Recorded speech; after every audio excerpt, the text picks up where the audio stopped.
Hello दोस्तों, अगर आप इसके पहले 2 भाग देखना चाहते हैं तो उसका लिंक मैं डिस्क्रिप्शन बॉक्स में दे दूंगी। आप वहां से जाके देख सकते हैं। अब हम आगे की कहानी पढ़ना शुरू करते हैं। अनिकेत सोनाली को थमते हुए गुस्से में बोला, तुम पागल हो गई हो क्या? लेकिन सिमरन ने अनिकेत की तरफ देखा तक नहीं। सोनाली के लंबे घने बाल को पकड़ उसने उसे अपनी तरफ झटके से खींच। इतने सालों तक जेल में रहने का सिमरन ने जो एक बात बहुत अच्छे से सीखी थी वह थी फाइट। जेल में जब भी सिमरन को पर कोई भी हाथ उठाता था तो उसे बदन के उस हिस्से पर मारता था यहाँ दर्द सबसे ज़्यादा हो। कई बार चोट इतनी दर्दनाक होती थी कि घंटे तक वह दर्द से तड़पती रहती थी। उसी बुरे हालात ने धीरे धीरे उसे भी अपने लिए लड़ना सिखा दिया था। कुछ पल बाद ही सोनाली उस थप्पड़ के असर से जोर जोर से रोने लगी, जिसे देख अनिकेत और वीरेंद्र राठौर सिमरन को गालियां देने लगे। अचानक से किसी ने सिमरन के बालों को पीछे से पकड़कर बहुत जोर से खींचा। सिमरन को लगा कि उसके सारे बाल उसके सिर से उखड़ जाएंगे। छोड़ो अपनी बहन को, वीरेंद्र राठौर सिमरन के बालों को खींचते हुए कहा। पीछे देखने पर सिमरन के चेहरे के सामने भयानक गुस्से में वीरेंद्र राठौर दिखाई दिया, जो कि पूरी ताकत से सिमरन के बालों को खींच रहा था। दर्द से बेहाल सिमरन अचानक ही जोर जोर से हंसने लगी, मानो कि वह कोई पागल हो। उसके अपने पिता थे, लेकिन अपनी दूसरी बेटी के लिए वह उसकी जान भी ले सकते थे। अगर हत्या एक अपराध ना होता तो ना जाने कब का वह उसकी हत्या कर चुके होते। पहले भी वह हर बार सोनाली को लेकर उसके साथ भेदभाव करते आए थे। वह उनकी बायोलॉजिकल डॉटर थी। वह हमेशा उसके साथ बुरे तरीके से पेश आते थे, जैसे कि वह कोई बाहरी लड़की हो। एक बार उसे लगा कि शायद सुमिता के कारण वह उसके साथ इतना बुरा बिहेव करते थे। आखिरकार सुमिता उनकी जान थी। उसकी हर एक बात उन्हें पसंद थी। शायद इसीलिए वह सोनाली को मुझसे ज़्यादा पसंद करते थे। लेकिन आज उसे मालूम चला कि सोनाली भी बायोलॉजिकल डॉटर है, जैसे वह उससे कहीं ज़्यादा प्यार करते थे। उसके बालों पर वीरेंद्र का खिंचाव इतना भयानक था कि जैसे उसके सिर की खाल उखड़ जाएगी। फाइनली उसका दिल पत्थर सा हो गया। वीरेंद्र जितनी ताकत से उसके बाल खींच सकता था, सिमरन ने उसे खींचने दिया। उसे परवाह नहीं थी कि वह उसे कितना चोट पहुंचाएगा। वीरेंद्र राठौर, जितना ज़्यादा तुम मुझे हर्ट करोगे, मैं उससे कहीं ज़्यादा सोनाली को हर्ट करूंगी। अगर तुम्हें मुझसे कोई प्रॉब्लम थी तो तुम मुझसे कहती। सोनाली, मेरी माँ ने तुम्हारा क्या बिगाड़ा था? तुमने उन्हें इस कदर गुस्सा दिलाया कि सब सुन उनकी मौत हो गई। मुझे फ़र्क नहीं पड़ता कि तुमने मुझसे मेरे बॉयफ्रेंड को छीना। वह तुम्हें पसंद है तो तुम उसे रख सकती हो। अगर तुम ना होती तो मैं इस बस्टर्ड का असली चेहरा कभी नहीं देख पाती। अनिकेत सोनाली को बचाना चाह रहा था, लेकिन सिमरन की बात सुन उसके चेहरे का रंग उड़ गया। तुम्हारी वजह से मुझे जेल जाना पड़ा। जो कि उस डायरेक्टर को तुमने घायल किया था। तुमने मुझे फंसाया। तुमने मेरी पूरी ज़िंदगी बर्बाद कर दी। उसके बावजूद भी तुम मेरी माँ को क्यों हर्ट करना चाहती थी? क्या हक था तुम्हें उन्हें हर्ट करने का? उन्होंने कभी तुम्हारे साथ कुछ गलत नहीं किया और ना ही मैंने। फिर भी तुम बार बार हमें हर्ट करती रही। क्या हक था तुम्हें? तुम जानती थी मेरी माँ बीमार है, फिर भी तुमने उनकी यह हालत की। इससे पहले कि सोनाली कुछ कहती, वीरेंद्र राठौर ने पूरा जोर लगाकर सिमरन को सोनाली से दूर कर दिया और जोर से उसके गाल पर एक तमाचा लगा दिया।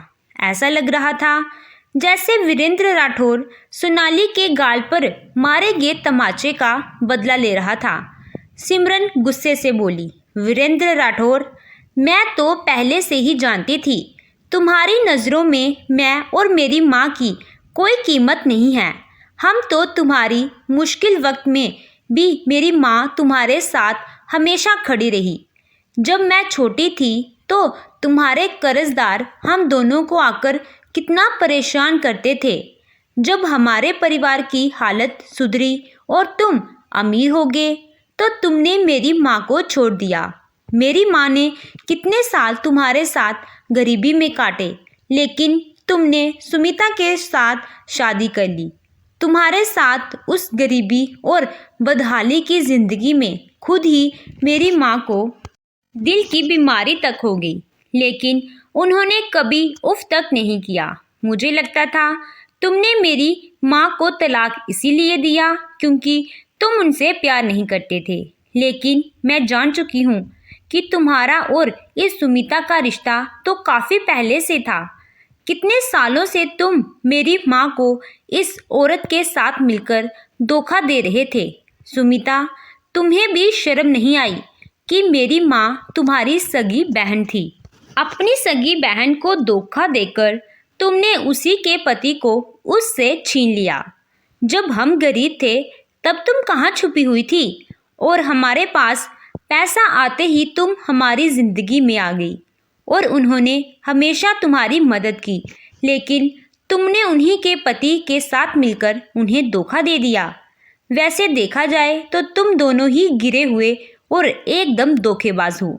सिमरन के मुंह से इतना कुछ सुनने के बाद वीरेंद्र राठौर बर्दाश्त नहीं कर सका।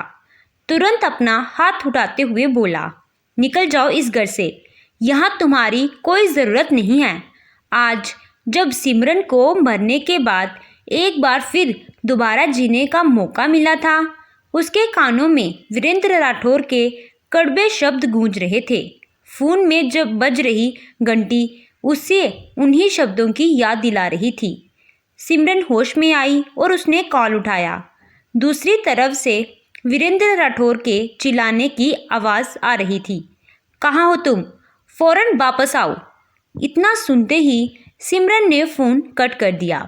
जब वह बाथरूम से बाहर आई तो उसने देखा कि निखिल ओबराय कपड़े पहन चुका था। उसे अभी भी उन्हें निगाहों से देख रहा था जो वह सिर्फ एक टॉवल में थी। वह मुस्कुराता हुआ बोला, तो अब तुम जा रही हो?